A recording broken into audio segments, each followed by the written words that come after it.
যাদের স্কিন একদম আমার মতো প্রবলেমেটিক তারা ভাবছো অষ্টমীর দিন কীভাবে একটা মেকআপ লুক করবো, সাবেকি মেকআপ, তারা একদম স্টেপ বাই স্টেপ এই ভিডিওটা দেখো। প্রথমে ফেস ওয়াশ দিয়ে মুখটা ভালো করে ধুয়ে নিয়েছি, দেন একটা এখানে টোনার ইউজ করছি। আমি এখানে কিউকাম্বার টোনার ইউজ করছি, তোমরা তোমাদের কাছে থাকা যে কোনো টোনার ইউজ করতে পারো। আর তারপরে এখানে ইউজ করে নিচ্ছি একটা সিরাম। এরকম ধরনের প্রবলেমেটিক স্কিনে যে কোনো মেকআপ করার আগে স্কিন কেয়ারটা একটু ভালো করে করাই ভালো। আর তোমাদের কাছে যদি কোনো রকম সিরাম না থাকে তোমরা এটা স্কিপ করতেই পারো, কোনো অসুবিধা নেই। কিন্তু যেহেতু এটা দিনের বেলার মেকআপ, তোমরা কিন্তু সানস্ক্রিনটা একদমই স্কিপ করো না, তাহলে একটু সানট্যান পড়ার ভয়টা একটু বেশি থেকে যায়।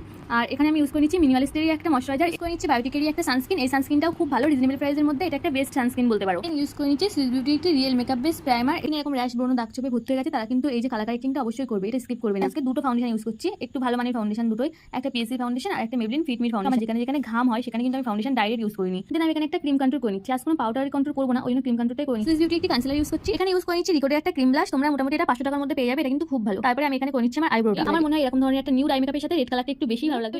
অবশ্যই একটা লাইক দাও, আর এরকম ধরনের ভিডিও আরো যদি দেখতে চাও তাহলে আমার চ্যানেলটিকে ফলো করে রেখো। ততক্ষণ সবাইকে বাই।